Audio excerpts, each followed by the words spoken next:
दोस्तों नमस्कार, आप सभी का हमारे YouTube चैनल एक्सपर्ट ट्यूटोरियल में बहुत बहुत स्वागत है।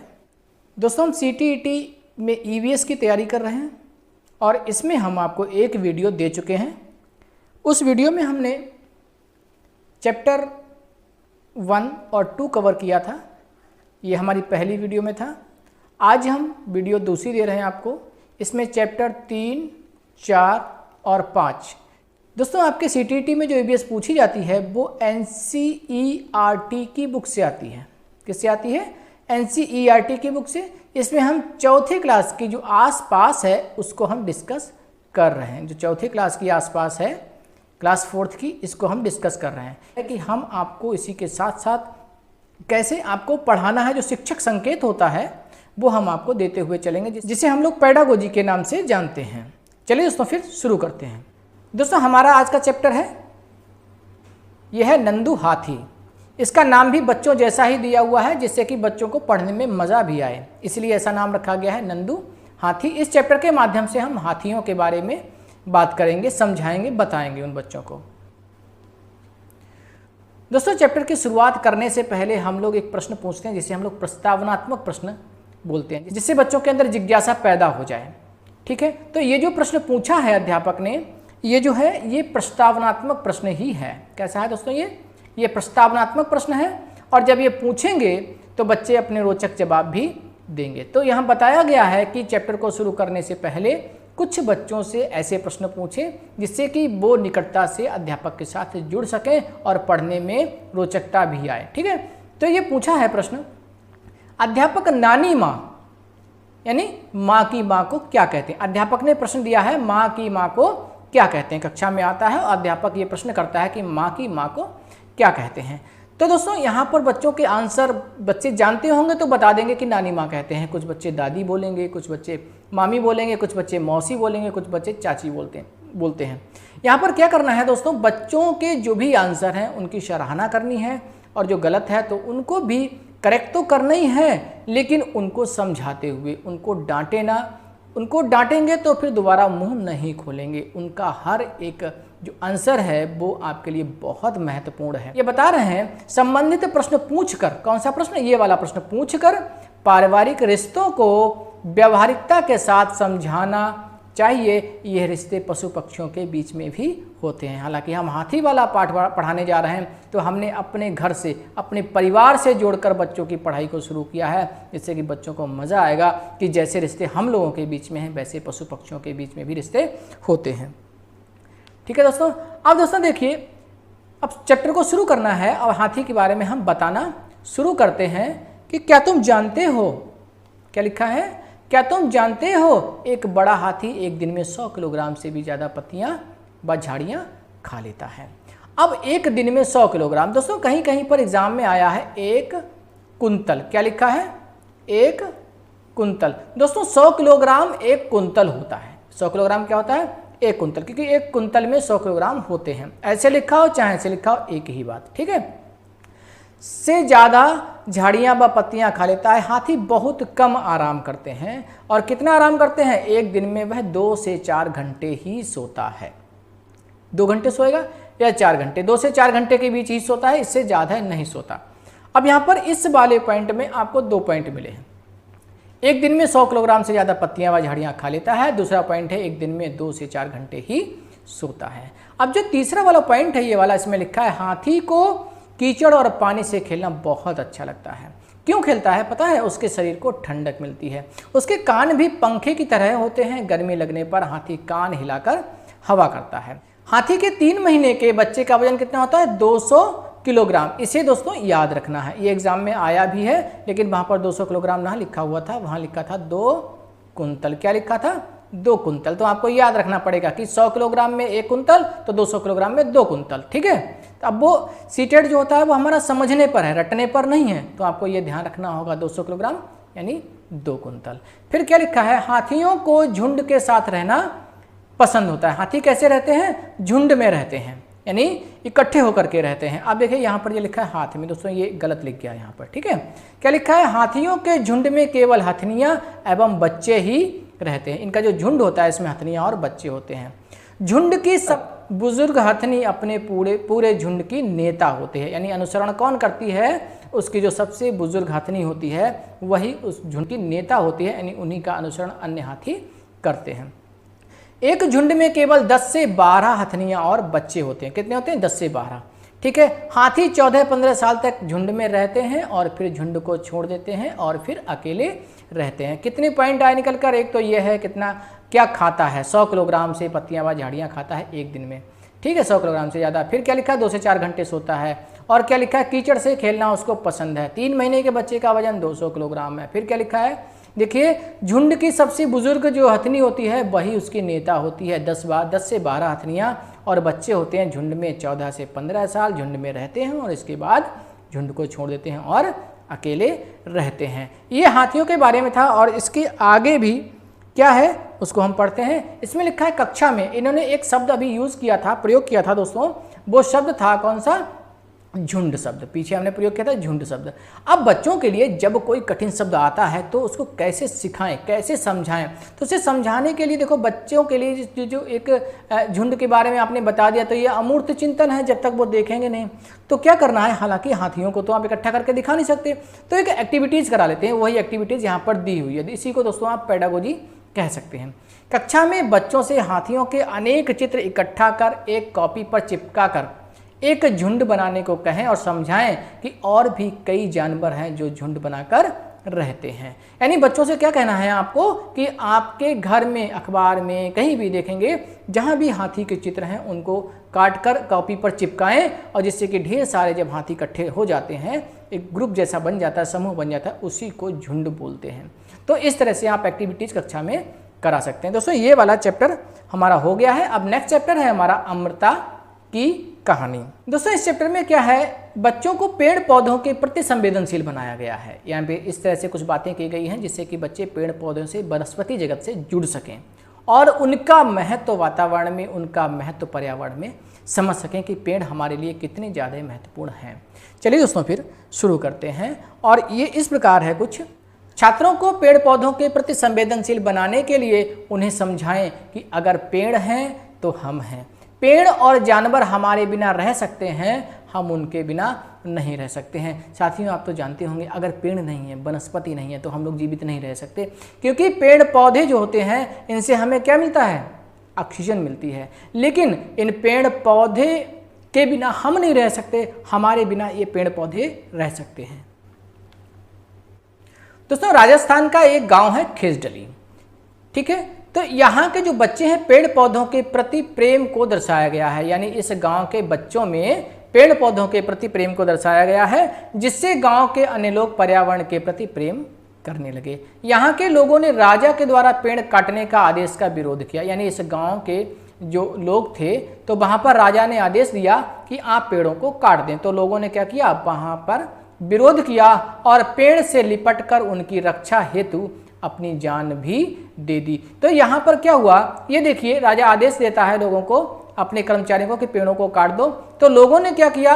पेड़ों से चिपक कर, ठीक है, जान भी दे दी। बहुत से क्या थे जो नागरिक थे वहाँ के मारे गए।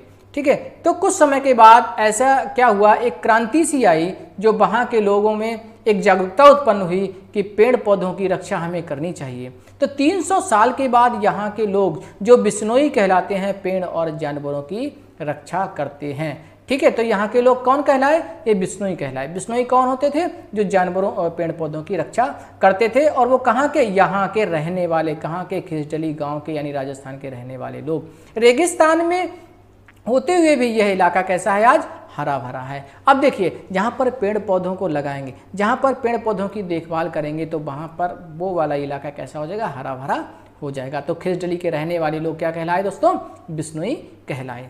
चलिए दोस्तों फिर हम आगे देखते हैं। अब ये वाला जो पॉइंट आया है आपका, इसको हम लोग कह सकते हैं पेडागोजी पार्ट। अध्यापक द्वारा बच्चों को पेड़ों से दोस्ती करना सिखाएं, जिससे कि इनकी पेड़ पौधों के प्रति संवेदनशीलता बनेगी। दोस्तों अगर स्कूल में आप क्या करेंगे? बच्चों से पेड़ पौधे लगवाएंगे या उनके आसपास, घर के आसपास पेड़ पौधे लगाने के लिए प्रेरित करेंगे, तो बच्चे उनसे जुड़ सकेंगे और उनकी देखभाल करेंगे और नित्यदिन आके बताएंगे कि आज पेड़ कैसा है, पानी दिया या नहीं दिया, तो इस चीज़ को भी समझ सकेंगे कि पेड़ों को अगर पानी नहीं मिलता है तो वो सूख जाते हैं। ठीक है, तब जब वो पेड़ लगाएंगे तो उसको प्रतिदिन उसको देखेंगे, उसकी देखभाल करेंगे, तो इससे क्या करेंगे, इससे वो बच्चे पेड़ पौधों के प्रति संवेदनशील हो सकेंगे।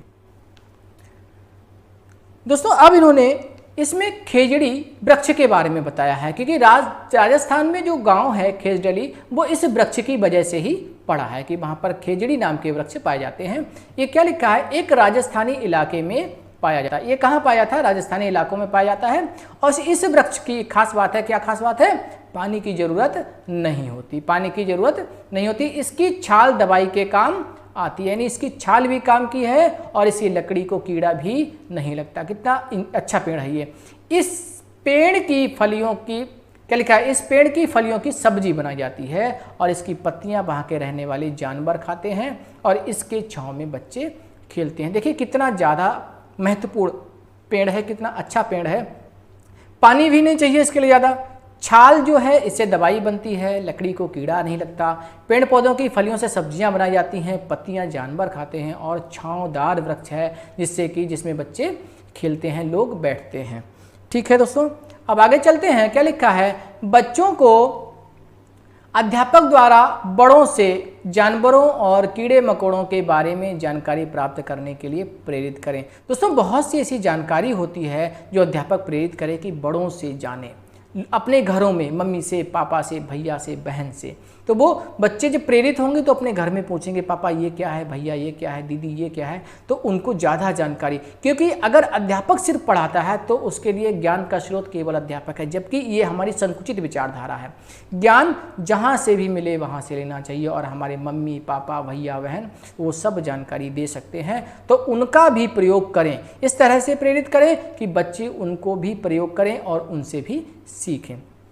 साथ ही चर्चा भी करें कि पर्यावरण में कुछ भी बदलाव के कारण पक्षियों की संख्या कम हो रही है। जैसे हमारी गौरैया जो है वो नष्ट हो गई है, ये कुछ वातावरणीय बदलाव है जिससे कि गौरैया हमारी नष्ट हो गई है। नष्ट क्या हो गई है, विलुप्त होती जा रही है। ठीक है, अच्छा, बच्चों से नक्शे में राजस्थान ढूंढने के लिए कहें जिससे कि भौगोलिक स्थिति के बारे में समझ सकेंगे। अगर आप नक्शा दिखाएंगे इंडिया का और भारत का नक्शा और उनसे कहेंगे राजस्थान किधर है, तो वो समझ सकेंगे किस तरफ का है, कहाँ पर राजस्थान है, तो उसकी स्थिति को भी, भौगोलिक स्थिति को भी समझ सकेंगे। ठीक है दोस्तों, अब दोस्तों हमारा जो चैप्टर है वो है अनीता की मधुमक्खियाँ, और इसमें क्या है, एक व्यवसाय के बारे में बताया गया है जिसे हम मधुमक्खी पालन के बारे में जानते हैं। क्योंकि गांव में लोग क्या करते हैं, बहुत से छोटे छोटे कुटीर उद्योगों करते हैं और अपनी आजीविका चलाते हैं। ये लिखा है, अनीता की मधुमक्खियां एक सच्ची कहानी है। अनीता खुशवाहा एक चमकता सितारा। ठीक है, यानी स्टार गर्ल। चमकते सितारे साधारण लड़कियों की असाधारण कहानी है। यानी जहाँ पर स्टार गर्ल, यानी कुछ लड़कियों को हमने स्टार बोला है, स्टार गर्ल, यानी उन लोगों ने कुछ ऐसे कार्य किए हैं जो हम लोगों के लिए प्रेरणा के स्रोत बन गए हैं। ठीक है, हम लोगों को प्रेरित करते हैं, लोगों को प्रेरित करते हैं, लड़कियों को प्रेरित करते हैं। तो वो लड़कियां कैसी हैं, वो साधारण सी हैं, लेकिन उनकी कहानी कैसी है, असाधारण है, जिन्होंने स्कूल जाकर अपनी ज़िंदगी बदल दी। बच्चों को कक्षा में इस तरह की जब कहानी सुनाएंगे तो इससे क्या होंगे, शिक्षा के प्रति प्रेरित होंगे, बच्चे लगन से पढ़ेंगे। ठीक है, अध्यापक द्वारा बच्चों को वाद विवाद का मतलब समझाया जाए। वाद विवाद से बच्चों को, ये देखिए ये पेडागोजी पार्ट है दोस्तों, इसको हम पेडागोजी कह सकते हैं, पेडागोजी पार्ट है। वाद विवाद से बच्चों को किसी बात के विभिन्न पहलुओं के बारे में सोचने और समझने का मौका मिलेगा। कक्षा में बच्चों को अपनी राय रखने के लिए प्रोत्साहित करें। वाद विवाद का विषय कैसा होना चाहिए, सरल होना चाहिए, उनके विद्यालय परिवेश से के निकटता से जुड़ा होना चाहिए। जैसे स्कूल में यूनिफॉर्म होनी चाहिए या नहीं। अब वाद विवाद क्यों कराया जाना चाहिए, वाद विवाद इसलिए कराया जाना चाहिए कि बच्चे जो होते हैं जब उनको कोई सरल विषय पर, ठीक है, जब बातचीत होती है तो उसके नकारात्मक और सकारात्मक दोनों पहलुओं पर अपने विचार रखेंगे। बच्चों के अंदर तर्क विकसित हो जाएगा और बच्चों के अंदर समझ विकसित होगी। ठीक है, जब वो समझते हुए पढ़ेंगे, जब वो समझते हुए सीखेंगे और उनके विचारों को जो सम्मान मिलेगा, तो वहाँ पर बच्चे जो सीखते हैं वो बहुत ही ज़्यादा सटीक होता है और व्यवहारिक होता है और उनके जीवन से जुड़ जाता है और वो फिर कभी नहीं भूलते। कि अब दोस्तों इसमें लिखा हुआ है मधुमक्खियों को लीची के फूल बहुत लुभाते हैं। ये जो मधुमक्खियां हैं ये किसके फूलों से रस लेती हैं? लीची के फूलों से। मधुमक्खी पालन करने का सबसे अच्छा समय कौन सा है दोस्तों? अक्टूबर से दिसंबर तक का होता है, क्योंकि इस समय मधुमक्खियां अंडे देती हैं। और लीची के फूल कब खिलते हैं? फरवरी में खिलते हैं। ठीक है, लीची के फूल कब खिलते हैं दोस्तों? फरवरी में खिलते हैं। और आपको कब पालन करना शुरू करना है? ठीक है, अक्टूबर से दिसंबर तक। अक्टूबर से दिसंबर तक का समय होता है कि अगर आपको मधुमक्खी पालन शुरू करना है तो आप अक्टूबर से दिसंबर तक शुरू कर दीजिए, क्योंकि इस समय मधुमक्खियां अंडे देती हैं। लीची के फूल फरवरी में खिलते हैं। यहाँ से भी प्रश्न बना है और यहाँ से भी प्रश्न बना है। ये सारे इंपॉर्टेंट लाइनें हैं, एनसीईआरटी से ली गई हैं और यहीं से ही सारे प्रश्न आते हैं, एक भी प्रश्न बाहर से नहीं आता। मधुमक्खियों की तरह चींटियां भी मिलजुल कर रहती हैं। सभी चींटियों का काम बटा हुआ होता है। रानी चींटी अंडे देती है और सिपाही चींटी क्या करती है? बिल का ध्यान रखती है। जैसे ये बिल है तो सिपाही चींटियां आसपास इर्द गिर्द घूमती रहेंगी और कुछ चींटियां क्या करती हैं? भोजन ढूंढ करके लाती हैं। ठीक है, और काम करने वाली चींटियां भोजन ढूंढकर बिल तक ले आती हैं। जब किसी मक्खी को रस मिल जाता है तो वह एक तरह का नाच करती है, जिससे अन्य मक्खियों को पता लग जाता है कि रस कहाँ है। जैसे मान लीजिए कहीं मधुमक्खी को रस मिल गया तो वो भनभनाती है। ठीक है, और इस तरह से और अन्य मधुमक्खियों को पता लग जाता है कि वहाँ पर रस है और वो पहुँच जाती हैं सारी अपना दलबल के साथ उस वहाँ से रस निकालने के लिए। ठीक है, यहाँ पर ये लिखा गया है दीमक और ततैया भी इसी तरह समूह में रहते हैं। ये आ चुका है, इंपॉर्टेंट पॉइंट है। ये सारे इंपॉर्टेंट है, यहाँ से आ चुके हैं। तो आप ध्यान रखेंगे दीमक और ततैया। दोस्तों एक बात ध्यान रखना, एनसीईआरटी की पुस्तकों में जो भी लिखा है एक एक पॉइंट, एक एक बिंदु आप ध्यान रखें। दोस्तों अगर आपको हमारा पढ़ा हुआ अच्छा लगता है तो हमारे चैनल को सब्सक्राइब भी कर लें, वीडियो को लाइक भी कर दें और अपने दोस्तों में शेयर भी कर दें। ठीक है, ये देखिए ये पेडागोजी पार्ट है दोस्तों। यहाँ पर लिखा हुआ है अध्यापक द्वारा बच्चों को होलसेलर का कार्य समझाएं। ये बताएं कि होलसेलर उत्पादनकर्ताओं को सही कीमत दिलाने में मदद कर सकते हैं। यहाँ पर दो शब्द आए, एक उत्पादनकर्ता। उत्पादनकर्ता वो होते हैं जो उत्पादन करते हैं। जैसे मान लीजिए अनीता है, अनीता मधुमक्खियों का पालन कर रही है, शहद निकाली, तो ये उत्पादनकर्ता हो गई।